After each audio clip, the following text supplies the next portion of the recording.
Good afternoon. Good afternoon. Sa pangalan po ng dakilang Panginoong Jesucristo, isang mapagpalang hapon sa bawat isa. Ngayon po, nandito tayo sa pagpapatuloy ng gawain na kung saan meron po tayong mga sitas na ipinagkaloob upang basahin, pag-aralan at bigyan ng buhay. Nang sa ganon, ito po ay magsilbing kalakasan at magtuturo sa atin ng daan kung paano natin isasabuhay ang pang-araw-araw. Ngayon po, dapat tayo dito sa isang aralin. Sabi po dito sa Ebanghelyo ni San Lucas, Kapitulo 9, versikulo 22 hanggang 25. Sabi po ganito,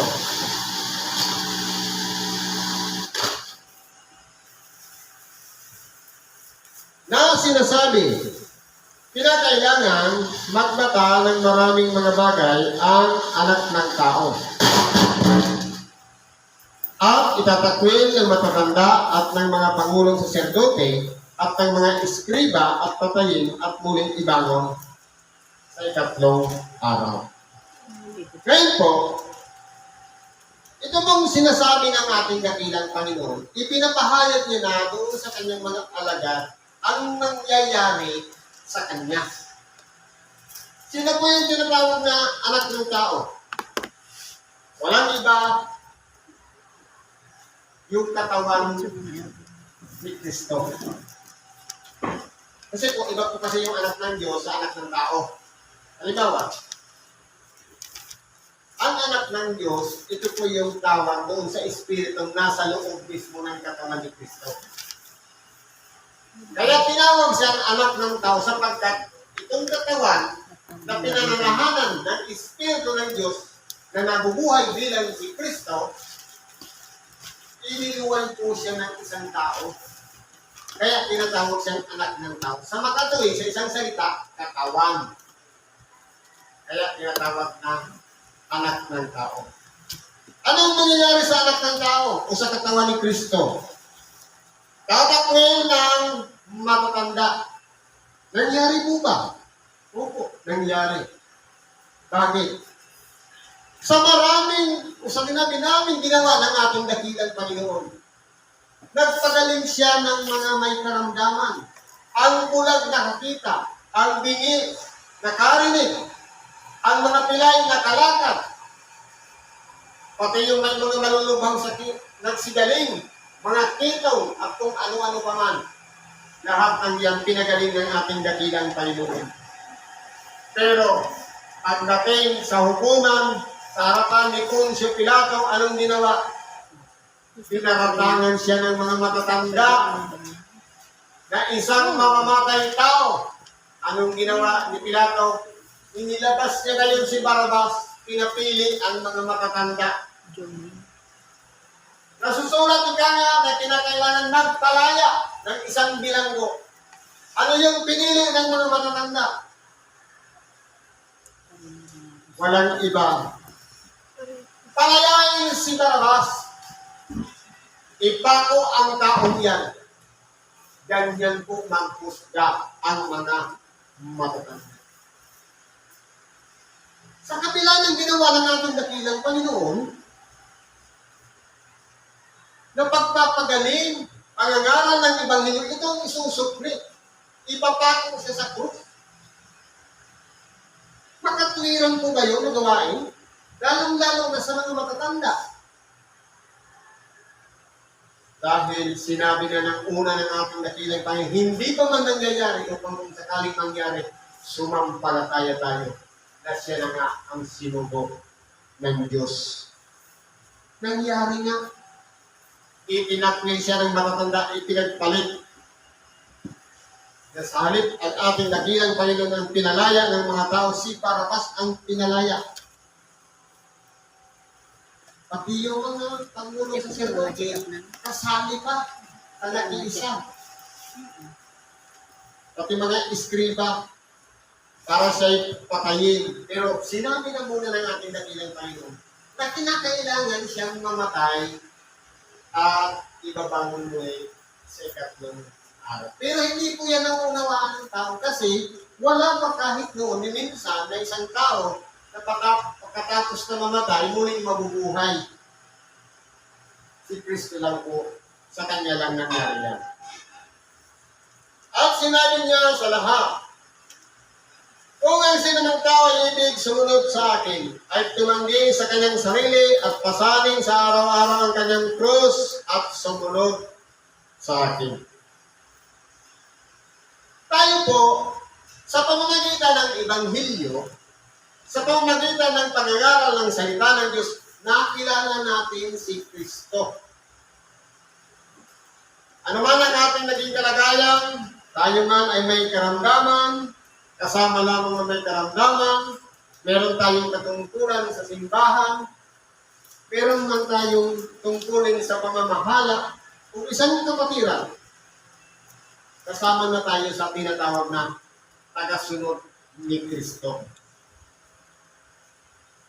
Ang sabi niya, kung ang sino mang taong ibig sumunod sa akin, if you want to follow me, deny yourself. Itanggi ang kanyang sarili. Ano klaseng pagtatanggi? Nakalimutan mo ba na ang pangalan mo ganito? Pagdating mo sa simbahan, hindi mo na siya pangalan? Hindi po. Ang sinasabi, itanggi ang kanyang sarili. Lahat ng konektado sa ating buhay, putulin muna natin. Ano yan? Sa oras na nandito ka, habang ikaw ay nagsasamba, kalimutan mo munang may sakit ka. Kalimutan mo munang may problema ka. Kalimutan mo munang nagdadalang hati ka. Kalimutan mo munang may trabaho ka. Kalimutan mo munang may pamilya ka.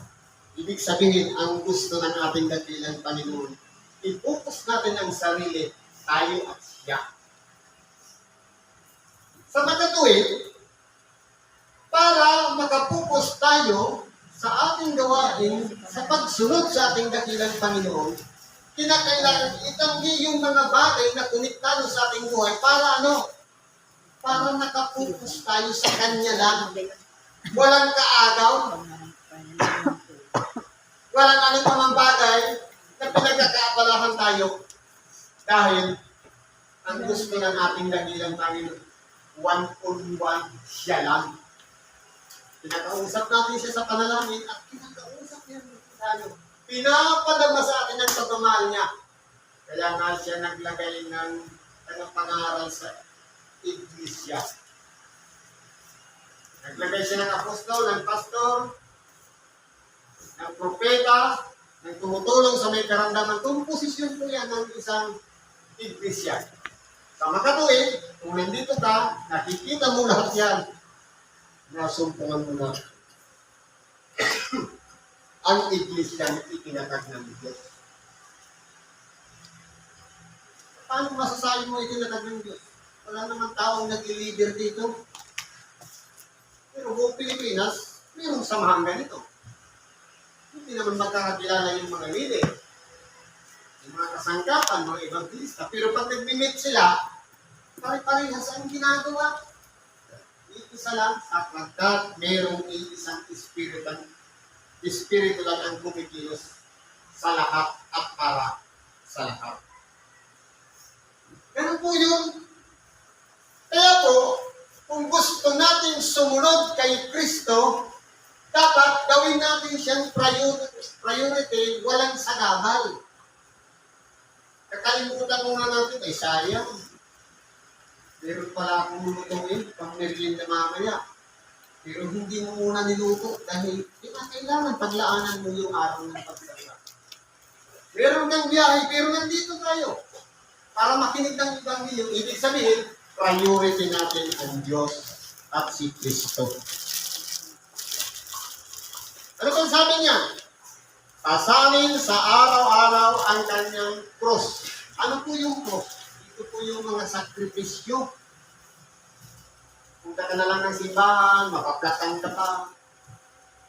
Andiyan pa yung mga masasalubong mo pa kung ano-ano. Andiyan yung mga minsan nagkakaroon ng karamdaman mahal natin sa buhay. Parte po yan ng pasangin. Pero kinakailangan, humingi tayo ng lakas sa Diyos para kayanin natin yung pasan-pasan natin. Araw-araw, sabi niya.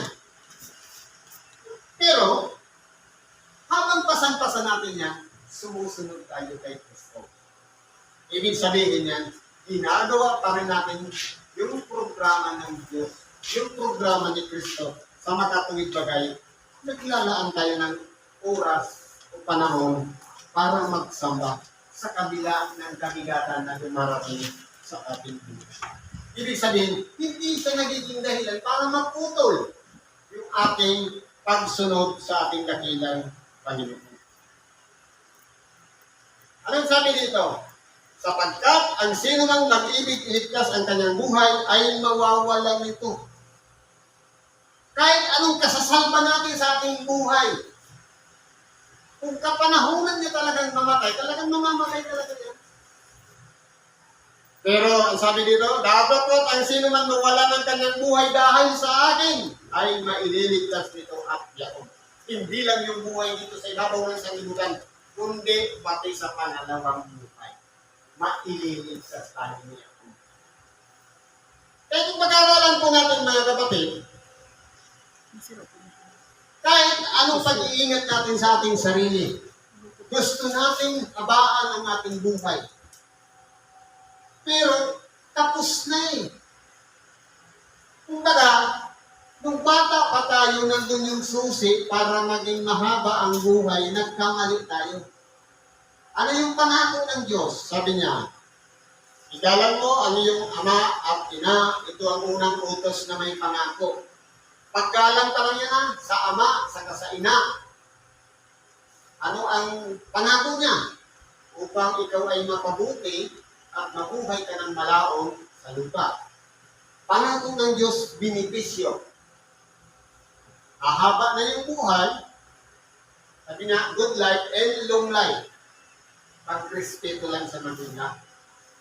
Kahit anong pag-ingat natin sa hindi kumain ng karne, ng taba, kahit palagi tayong natutulog tama sa oras, kung hanggang doon na lang ang limitasyon ng ating buhay dahil sa paglabag natin doon sa utos ng Diyos na paggalang sa magulang, magiging useless na yung pag-iingat natin ngayon. Kasi ang susi, nung maliit pa tayo, nung nasa kabataan pa natin, na hindi natin naingatan, na kapag nagkakamali ang magulang, ilalagay natin, mali siya, mali si nanay, mali si tatay. Mamatay kung ipanalangin na lang natin yung magulang natin. Kaya, ang pagrespeto sa magulang ay susi po ng mahabang buhay. At isa pa dito, ang mawala ng kanyang buhay dahil sa atin.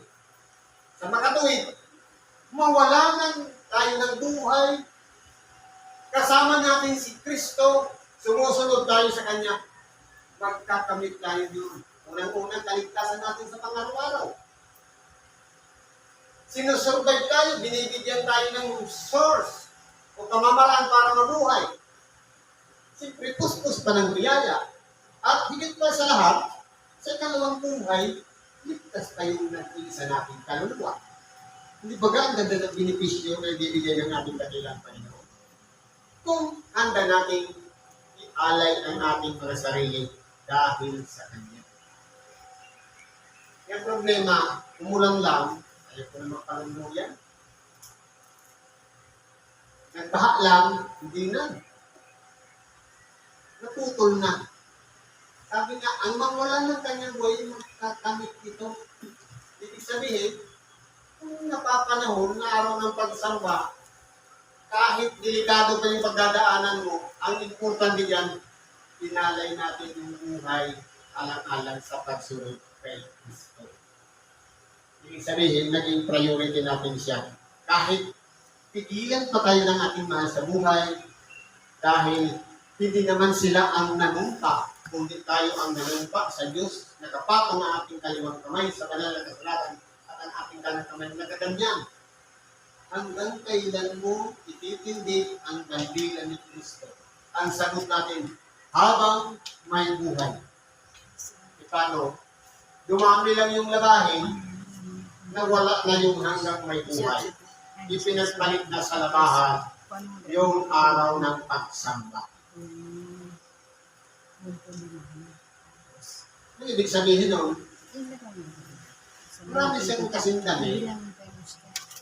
Hindi lang nilabanan ng Biyernes, ng Sabado, umabot pa ng Linggo. Ngayon, naging dahilan pa yun para hindi makapunta sa araw ng pagsamba.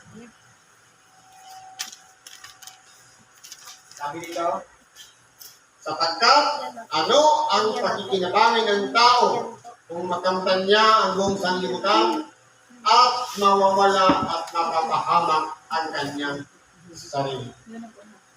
Totoo po, kahit lahat nakamtan na natin, pagtatagumpay, ano-ano yung halimbawa ng pagtatagumpay? Maayos na buhay. Merong tahanan. May malawak na ari-arian. Magandang trabaho. Sikat pa. At kilala pa sa lipunan. Ito yung konektado sa atin na sanlibutan. Nagampanan natin. Pero hindi natin na-secure ng ating nag-iisang kaluluwa na dapat sana ito yung pinag-handa natin na dapat makapasok doon sa kaluwalhatian ng Diyos. Nawalan nga ng buhay, nasayang lahat sa makasanlibutang bagay. Na kumbaga, kumpiyansa, total ngayon, may trabaho ako, kapag may sakit, doktor, umasa lang sa tao. Doktor, tao din. Pero kung ipagkakatiwala natin sa Diyos ang ating sarili, siya ang may hawak ng ating buhay, ipagkakatiwala natin sa Kanya. Siya po ang nakakaalam ng kakampi nating buhay. Makatuwid, huwag tayong aasas dito sa sanlibutan, kundi umasa tayo sa Diyos, kay Kristo, sapagkat nasa Kanya lang ang susi upang tanggapin namin ang buhay na walang hanggan na ipinangako sa bawat isa. Ibig sabihin, itong buhay pala natin ngayon, ano man ang edad natin ngayon, hanggang sa kamatayan, unang yugto pala niya, unang parte ng ating buhay. Ibig sabihin, sa pagbabalik ng ating dakilang Panginoon, meron pa siyang nasunod. Meron pang extension ang ating buhay. Lahat tayo muna mamamatay.